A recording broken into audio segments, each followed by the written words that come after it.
Hello all Royal Rangers, my name is Commander Matthew Kenslow and I'm over here in the United States of America, and I've been a Royal Ranger for 20 years and year number 7 as a commander. Thank you so much for checking out this video. The purpose of this video is to go over a merit. In these videos I'm going to walk through every one of the requirements.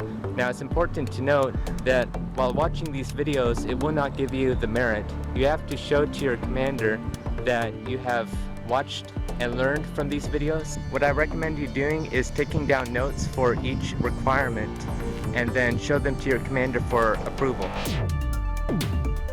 Some of the purposes of Royal Rangers is to build knowledge, wisdom, skills, and leadership attributes while learning about God's Word and conserving His resources practically.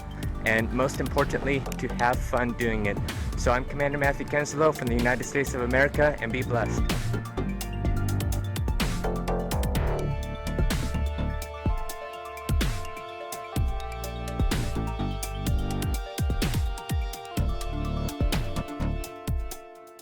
Hi everybody and welcome to the Chess Merit.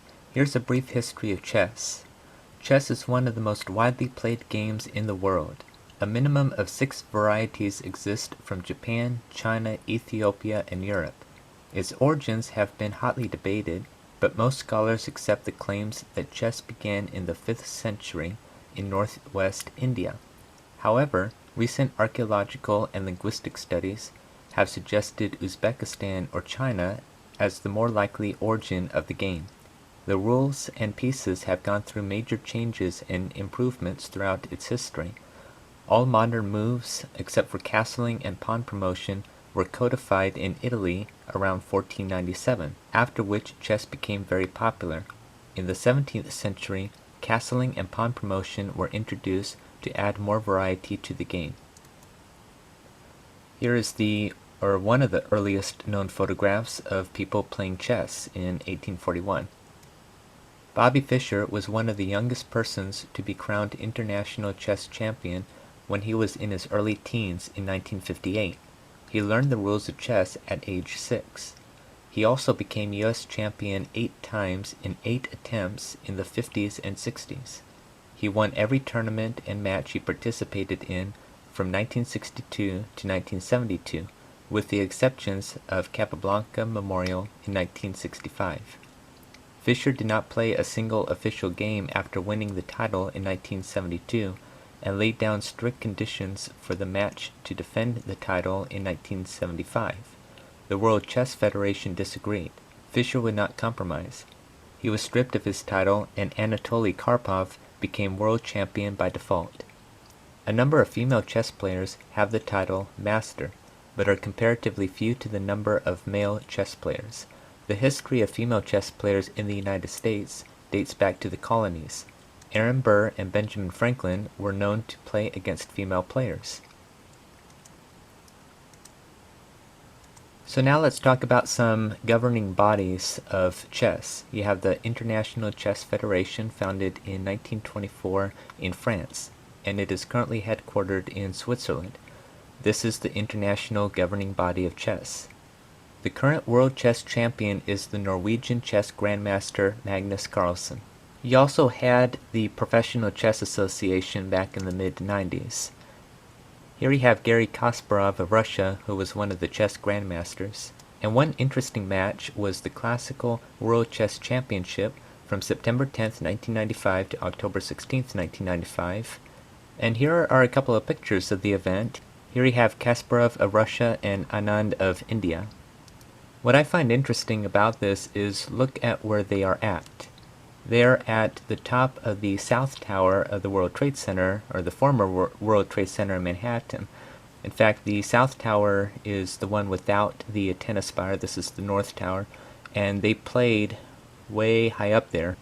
So imagine doing a chess championship when you're nearly a quarter mile up in the sky in one of the world's tallest buildings.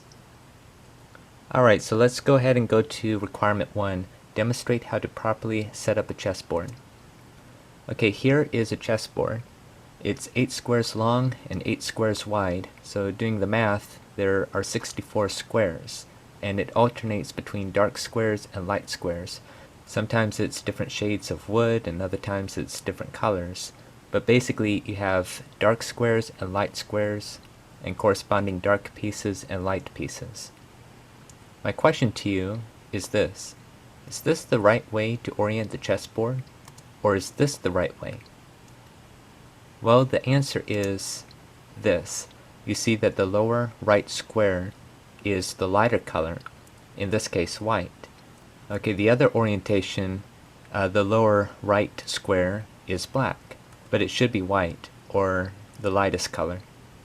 Okay, so here are the chess pieces, and we'll talk about them and their placement one at a time. We're going to talk about the placement of these pieces and the pawns, and then later we're going to talk about the moves. Let's start with the rook. Here are pictures of actual rooks on medieval castles. And rooks were towers along the wall surrounding the castle where the king and queen would be residing at. So notice what I said. These are typically the towers around the castle, but these pieces aren't called castles, they're called rooks, just to clarify. So don't call them castles. Castle is a move. Rook is a piece. And rooks are placed on either side of the first row, and likewise with your opponent up there. Next is the knight. You have two of them and they go by the rook, and likewise with your opponent. Next is the bishop, and you could probably see why the bishop looks like this. This represents what the bishop would wear on his head. You have two of them and they're placed next to the knight, and likewise with your opponent. Now we're going to talk about our minutemen, the pawns, and you have 8 of them, and they're all placed in the second row, the row in front of the pieces. Next are the king and queens. First, how can you tell the king and queen apart? Well, you see the king's crown has a cross on top, and look at this picture right here. Above the king is a cross, and also his crown right here has a cross, and the queen's crown looks like this. And so that's how you could distinguish the king's crown versus the queen's crown. But with the 2 remaining squares here, how could you tell where they go? Here's a simple trick. The queen gets its color. So the white queen goes on the white space, and the black queen goes on the black space, and then the king is next to it. So let's place the queens first. Remember, the white queen gets its color, and again, if these were other colors like red and black, for example, or different shades of brown or some other color, then the lighter colored queen gets the lighter colored space. And now let's place the opponent's queen. The opponent's queen is directly across from your queen. Likewise with the king. And notice that they're directly across from each other. Okay, requirement 2. Learn the names of each piece and how each piece moves. So now we know, well, we already know the names now, but we also know where they're placed. Now let's talk about how they move, starting with the pawns. Or minutemen, as one of the chess players that I faced many times would say. From its opening position, which is the second row right here, the pawn moves forward 1 or 2 spaces. It has a choice. Rather, you have a choice. You want to move it up 1 space or up 2 spaces. After its opening move, it moves forward only 1 space. A pawn attacks only on a forward diagonal. So let's look at this board right here. Let us establish right now that white moves first. White always moves first and black moves second. And then you alternate while taking turns. So first, let's say you want to move this king's pawn up 2 spaces. So you do. Okay, so after that, the pawn could only move 1 space at a time. Now, let's say your opponent moves the queen pawn up 2 spaces. So now you have the opportunity to capture that pawn, but then the queen could capture your pawn, and it's a pawn trade. However, players don't typically want to put their queen out too early unless they have to. Now, I just want to emphasize a special move right here. Now, the pawn did not advance 3 spaces. I'm just saying, suppose that a game is going on and there's a pawn in the 5th row. Now, let's say that your opponent moves the pawn up 2 spaces, and that was the first move of that pawn. Now you have an opportunity to make a special move. You can move this pawn diagonally to this space right here and capture your opponent's pawn. This is a special move called impasse or impassant. I remember when my grandfather just did that, and I'm like, you can't do that. And he said, yeah, it's called impasse, and that's how he pronounces it. And again, this is a special move that could only happen once. So your pawn has to already be in the 5th row, and your opponent pawn has to move 2 spaces from its opening position next to your pawn, and it has to be in that move. So if you move another piece or another pawn, the next move you can't do impasse. It has to be right then and there. And sometimes impasse acts as an advantage. Okay, now if a pawn reaches its 8th rank, it can be promoted to a higher piece. Usually it's a queen. It doesn't have to be a queen, but we'll talk about that in a future requirement. Let's move on to the rooks. The rook is the second most powerful piece on the board. It moves any number of spaces in a straight vertical or horizontal line. The rook enables the king to perform the castling move, which we'll talk about later, a means to provide a strengthened position. Usually the rooks are played relatively late in the game once the other major pieces have been put into play, and that's something that my grandfather really told me when I was younger. Okay, now the bishops. The bishop moves diagonally in any direction and at any number of spaces. If a bishop starts on a black square, it remains on that color for the entire game. Each player has 1 bishop on a black square and 1 on the white. The bishop is usually put into play early in the game. The object is to get the knight and the bishop into the center of the board in order to maximize mobility and limit the opponent. And we'll talk about the definition of mobility and limits also later in this merit. Now the king. The king is the most important piece on the board. Once it is placed in checkmate, the game is over. The king is allowed to move 1 space in any direction, except when castling as described later. Now the knight. The knight is the only piece that can jump over another piece to complete its move. It captures only the piece occupying the space at the end of its move, not any it jumped over. When I co-taught this back in the fall of 2018, the other commander really put his foot down and told the boys, never call this the horse, it's called the knight. And likewise, I'm encouraging that to you. Don't call this the horse, just like you don't call the rook a castle. So let's take a look at this knight here. It moves 2 squares in any horizontal or vertical direction, followed by a single square to the right or left of the first movement. And so if it moved here, this would be the right and that would be the left. In other words, it can move up or down 2 and over 1, or it can move over 2 and up or down 1, resembling the letter L. Okay, now the queen. The queen is the most powerful piece on the board. Although it has the most power, it should be used in a limited and strategic fashion and should not be played during the first 10 moves of the game, unless the player is really onto something. The queen may move any number of spaces in a straight line, horizontal, vertical, or diagonal. Its forking ability is extremely valuable to the overall strategy of play, and we will be defining what forking means later. Okay, now let's move on to requirement 3. Define the following terms. Check. This one's pretty simple. Check is called by the attacking player if his piece is able to attack the other player's king. The player put in check must move his king or another piece that takes him out of check, either by blocking the move or taking the threatening piece. So let's examine this example right here. So this rook slid over to this position, either from the left or the right here, we're not sure.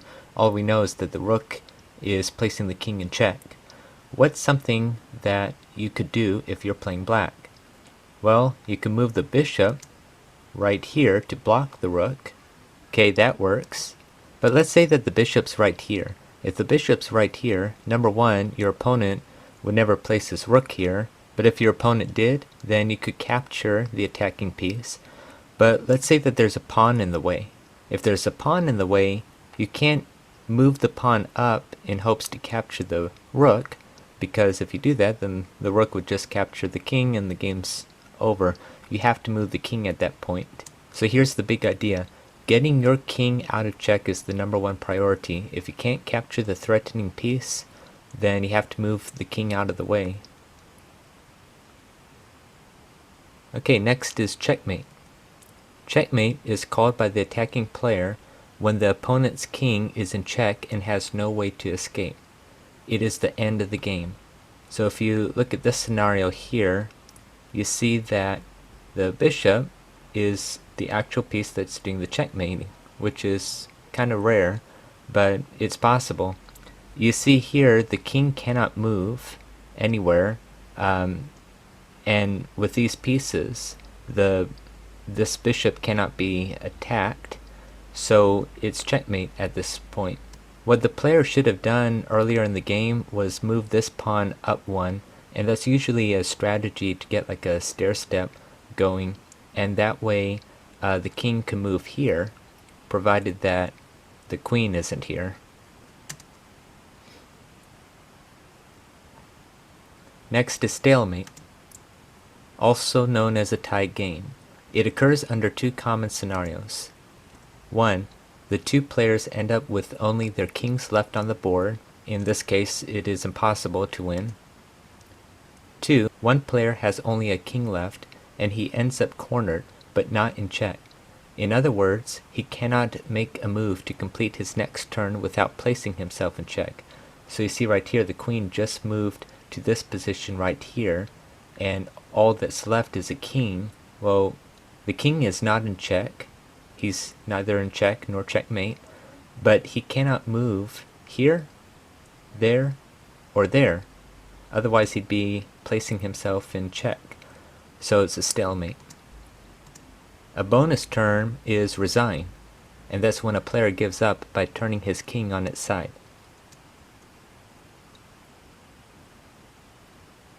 Next is pinning.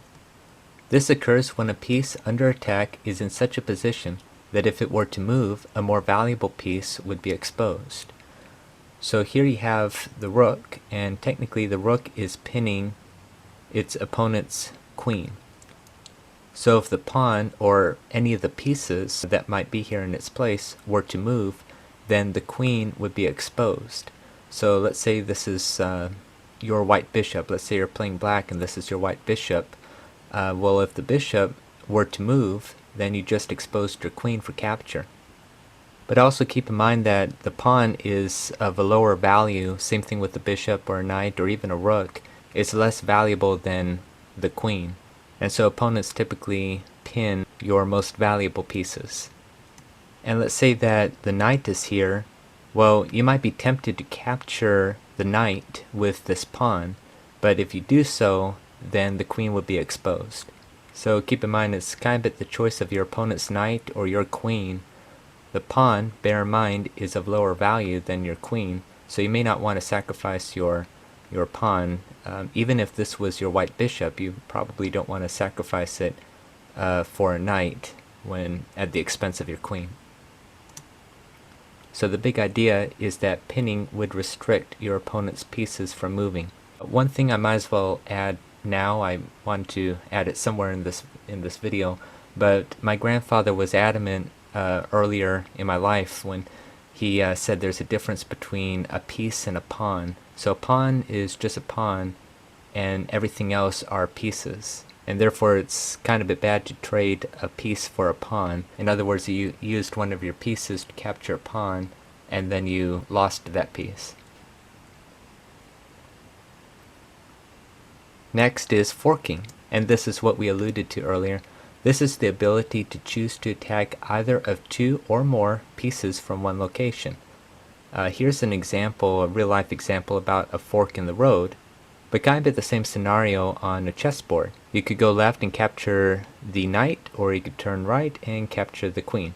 So in this scenario over here, the queen must have moved to this position either from down here or up here, thereby causing a fork. Typically when there's forking involved, the other player is going to save the more valuable piece. However, there is a way to save both of these if you're playing white. For instance, you can move the bishop to this location, and that way the queen is not going to capture your rook, otherwise you'll take the queen with your bishop. The knight is another vicious piece, as my grandfather described it, for its forking ability. You could see that the knight is not just creating a fork between the queen and the rook, but also this pawn and that pawn. But if you're playing white, I'm sure that you don't want to do that. My question is why doesn't the king just capture the knight? Well, it's because you set up the right defenses. You have the bishop here. When you're playing chess, you can't just go out and start attacking. You have to set up defenses like this. And also, here's another thing I wanted to say, and I might as well say it now, is white is inherently the offense and black is inherently the defense. And you got to keep those things in your mind while you're playing chess. So white is naturally going to be the attacking player, and you have to start to set up your defenses first instead of attacking. So it's like two ways to play a game. What's going to end up happening is that black is obviously going to save the queen, and you're guaranteed the rook in this scenario. A rook could also create a fork. So let's say this rook was somewhere in this column, and you either move up or move down to this position right here. This causes a fork between your opponent's king and your opponent's bishop. And just to clarify, as you probably figured out, the other pieces and pawns are off the board just for clarity's sake. Alright, capturing. This is the taking of an opponent's piece off the board and out of play. The capture is completed when the attacking piece takes the place of the captured piece.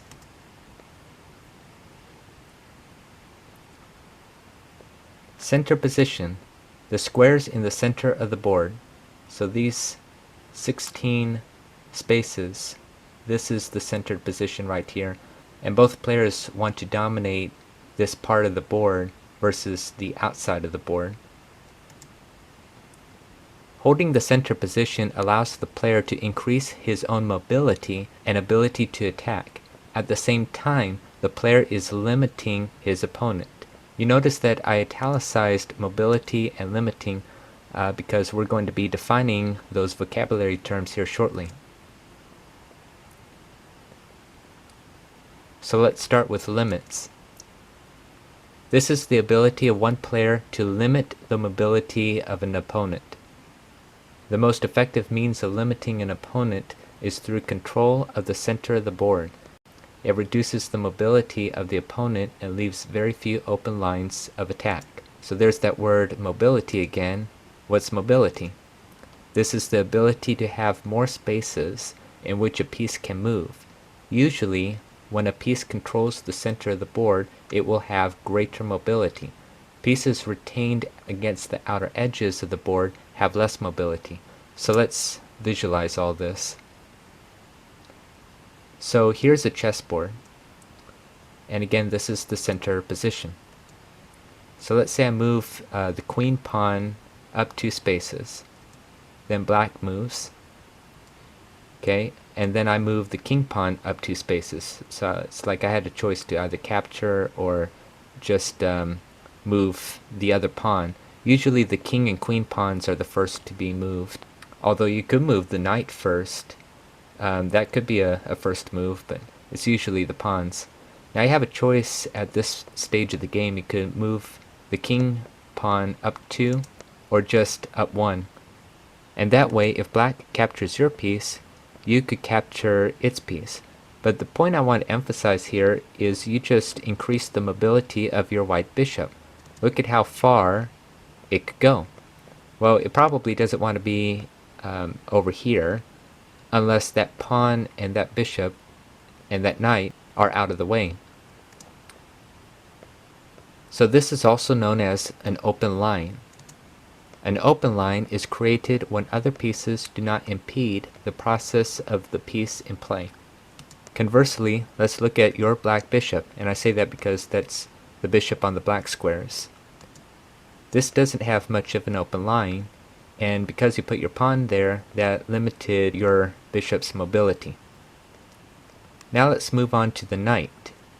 If you put your knight here, which I did so in front of my grandfather when I was probably your age, then you just significantly reduced your mobility by half. Because if you place it here, all the spaces you have available to you, provided that they're open, would be here, there, here if that pawn's out of the way, or back to where you started from. And you typically don't want to ever backtrack yourself, otherwise you wasted 2 moves. So recall of all the moves a knight could make. It could go, in theory, up to 8 spaces, and by placing it here, you reduced it by half. If you placed your knight here in the center position, then that's a greater spot it could be because it has more places to go to. Furthermore, that could set up limits, thereby reducing the mobility of your opponents. The trick is to get a lot of pieces like your knight and your bishop in the center position, or at least with an open line in the center position, to set limits on your opponent. Therefore, your opponent has fewer spaces it could go to. Otherwise, if it goes to those spaces, then it could be captured by one of your pieces. And that's how you could limit the mobility of your opponent. Now, I'm not saying never put your knight like in these 2 rows or those 2 rows. Sometimes it's advantageous to do so, and usually toward the middle or the end of the game, but it just depends. Okay, promotion. This is an event that occurs when a pawn reaches the opponent's first rank, its own 8th rank. It enables a pawn to become a queen, rook, bishop, or knight. So just to say, here's another vocabulary term that we're going to define here shortly, but another word for rank is row. So the opponent's first row. So technically it's saying when the pawn reaches your opponent's first row, or your 8th row. And the queen is the most common choice, but you could definitely use a rook, bishop, or knight if you want. In fact, my grandfather did that once just to prove to me that you could still win without needing a queen. So I think he wanted a knight at one point, and evidently he won. So if you look at this scenario here, the pawn is 1 away from the 8th row, or your 8th row. But you see that your opponent's rook is right here, so you can't just put the pawn here, promote it to a queen, or whatever piece you want, lest your opponent's rook would capture it.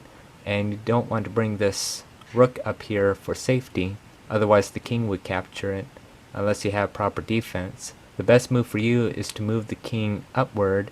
Your opponent would probably bring this pawn down, and then you would just move this pawn up here, promote it to whatever piece that you want, and the rook can't capture it, otherwise you would capture the rook.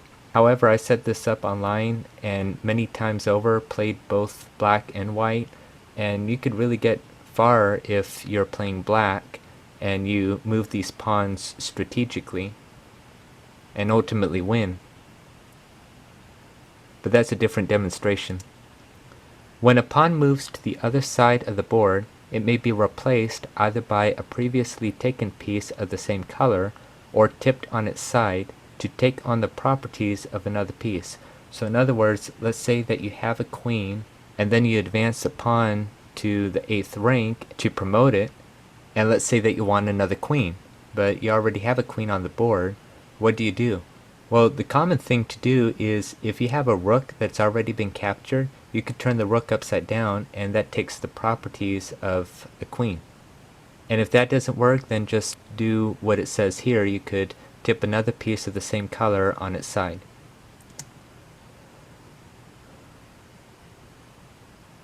Okay, castling. This is a special move in which a king and a rook move simultaneously. You can have kingside castling or queenside castling. And listen carefully, this is the only move when the king could move more than one space, a rook could go over a piece, and two pieces are moved simultaneously. So here is the king's side, and here is the queen's side. So you could have kingside castling or queenside castling. Let's say that this queen is doing battle up here, okay, and all of these are clear except for the rook right here. Well, it doesn't matter whether you're doing kingside or queenside. When we say that the king moves more than one space, it actually moves two spaces, a maximum of two. So let's see that in action. Kingside castling is done when the king and the rook on that side have not yet been moved, and the knight and bishop on that side are out of the way. Generally, it is done with the three pawns in place, but this is not necessary. Castling is done in one move by changing the positions of both the king and rook. So let's look up here. This would be kingside castling.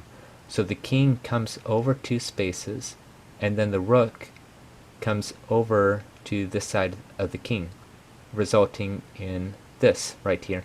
And usually there's the three pawns here. And if you have an extra move, some people advance their pawn up one, or maybe this pawn up one, and just have like a stair step or like an arrow here, and that could be advantageous, but then your opponent might get around that and still checkmate. You kind of want to play the game out first, but oftentimes it's advantageous to put a pawn up one space, typically one of these pawns. So the first three squares from the edge of the board of the first rank or the first row, which is right over here that it's talking about, will then be an empty square, a king, and a rook. A castle is generally more effective when the second rank or the second row has three pawns, ultimately boxing in the king. Okay, so again, here is to highlight the kingside castling.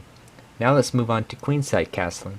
Queenside castling is a position exchange with the king and the rook on the same side of the board as the queen. Again, the king and rook have not yet been moved, and the knight, bishop, and queen are out of the way. It is done in one move by changing the positions of both the king and the rook. So the first four squares in the first rank or the first row is this: empty, empty, king, rook. But when can't castling occur? Castling cannot occur through a check, to get out of a check, or when either the king or the rook has already been moved previously. So if this rook had already been moved and then placed back, you cannot use it to castle. If your opponent comes and puts you in check somehow, you cannot castle to get out of check. And if your opponent's queen, let's say, or rook is right here, you cannot move through a check. However, to turn the tables, and this is something extraordinary, and I've done this myself, you could castle and put your opponent in check.